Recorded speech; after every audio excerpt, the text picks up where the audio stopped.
आज मैं आपको पाइराइट स्टोन की जानकारी देने जा रहा हूं। यह एक ऐसा स्टोन है जो हमें दोहरा लाभ देता है। दोहरा लाभ कैसे देता है?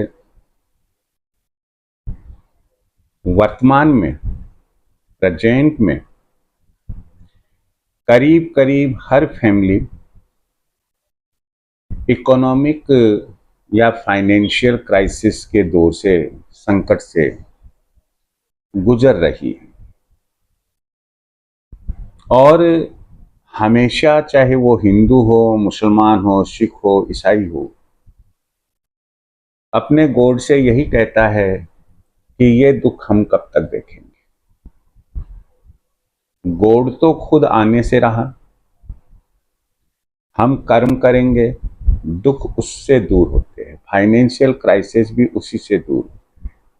लेकिन परमात्मा ने कुछ ऐसी व्यवस्थाएं भी इंसान को बता रखी है और हमारे ऋषि मुनियों के द्वारा भी उनका वर्णन किया गया है, जिसमें जड़ी बूटी है, कुछ स्टोन्स है, जिनसे कि हम अपनी जो परेशानियां हैं उनको दूर कर सकते हैं। उन्हीं में एक स्टोन है जिसे पाइराइट स्टोन कहते हैं। दिखने में रफ स्टोन जैसा दिखता है, ऐसा लगता है कि डम्बर की रोड पर से कोई उठाया हुआ एक टुकड़ा है। वजन में वो 10-5 ग्राम से लेकर 150 ग्राम तक भी आ सकता है, इससे ज्यादा वजन का भी आ सकता है।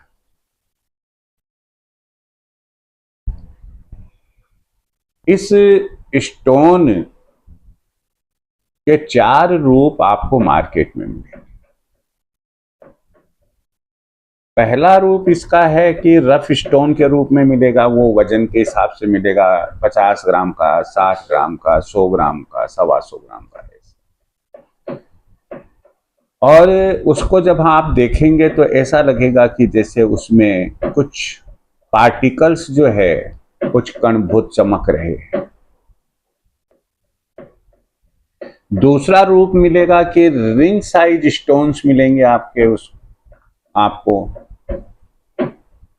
और तीसरा रूप इसका मिलेगा कि छोटे ट्रीज के अलग अलग जैसे फल लगे हुए हो। जैसे मान लो एक मैंगो ट्री है, तो मैंगो ट्री पर अलग अलग डाल पर मैंगोज लगे हुए हैं, वैसे पाइराइट स्टोन्स लगे हुए होंगे। और एक रूप मिलेगा आपको ब्रासलेट। ये 4 रूप मिलेंगे। इनमें से मैं जो प्रिफर करता हूं, जो मैंने एनालिसिस किया है, जो पाया है, उसमें मैं प्रिफर करता हूं कि या तो आप स्टोन दे रफ, फर्स्ट प्रायोरिटी उसको दे आप, और उसे आप पूजा कक्ष में कहीं पर भी रख दे। भगवान की मूर्तियों के साथ में ना रखें, क्योंकि वो कोई भगवान की मूर्ति नहीं है। लेकिन पूजा कक्ष में आप नॉर्थ या ईस्ट में रख, या बाद में आप ड्राइंग रूम में रख दे, अपने बेडरूम में रख दे, कहीं पर भी रख दे। वहां से उसके जो मल्टी उसमें खनिज है और जो पार्टिकल्स चमक रहे हैं, उनमें एक पावर आती है, और वो पावर होती है मनी अट्रैक्शन पावर। मैंने दोहरा लाभ बताया, तो दोहरे लाभ में एक तो ये है कि मनी अट्रैक्शन पावर होती है, लक्ष्मी को खींचता है, वो पैसे को खींचता है। और दूसरे इसमें जो पावर होती है वो ये होती है कि अपने उस घर में जो नेगेटिविटीज है उसको बाहर फेंकता है। तो ये तो बहुत जबरदस्त 2 बात हो गई। नेगेटिविटी से भी हम सुख पाएंगे अगर वो दूर हो जाती है, और लक्ष्मी अगर हमारे घर में आ जाती है तो भी हम सुख पाएंगे, आनंद की अनुभूति करेंगे। तो पहला रूप आप इसका रख सकते हैं। और दूसरा रूप है ट्री का। ये भी रूप आप घर में रख सकते हैं। ऐसा नहीं है कि ब्रासलेट पहन नहीं सकते, लेकिन मुझे जैसा, मैं अपना अनुभव बता सकता हूं, मैं अपना एनालिसिस बता सकता हूं कि उतना बेनिफिशियल नहीं होता है ब्रासलेट जितना कि मैंने ये 2 आइटम्स बताया। ठीक ऐसे ही जो रिंग साइज का आता है स्टोन, क्या आपने रिंग बनाकर पहन ली, अब आप तो उस रिंग को लिए लिए लिए जो है वो सर्विस पर भी जा रहे हैं, बिजनेस पर भी जा रहे हैं, बाजार भी जा रहे हैं, सब जगह जा रहे हैं, तो घर की नेगेटिविटी कैसे दूर होगी आप बताइए? घर में लक्ष्मी कैसे आएगी? आपके रिंग को पहनने से थोड़ी आएगी। वो तो किरणें भी बिखर रही है, वो तो ओपन टू स्काई जैसे होता है, वो तो सब जगह बिखर रही है। खैर ये सब अपनी अपनी सोच का है। एक सस्ता, सुंदर, बढ़िया जो एक मिडिल क्लास फैमिलीज के लिए होना चाहिए, ये ऐसा स्टोन और ऐसा एक ट्री है।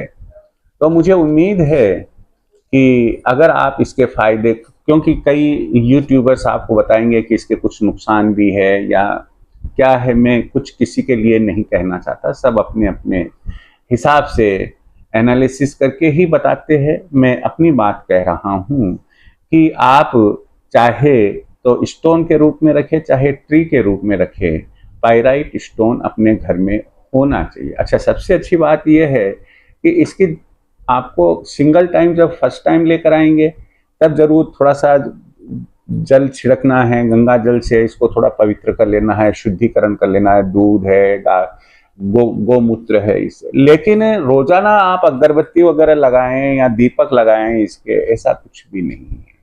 इसमें ऑटोमेटिक पावर जनरेट होती है, इसलिए आपको ऐसा करने की कोई भी आवश्यकता नहीं, और करे तो बहुत कोई बुराई भी नहीं है। लेकिन किसी देवी देवता का आप नाम ले नहीं सकते। जो करना है वो स्टोन खुद या वो ट्री खुद अपने आप ही करेगा।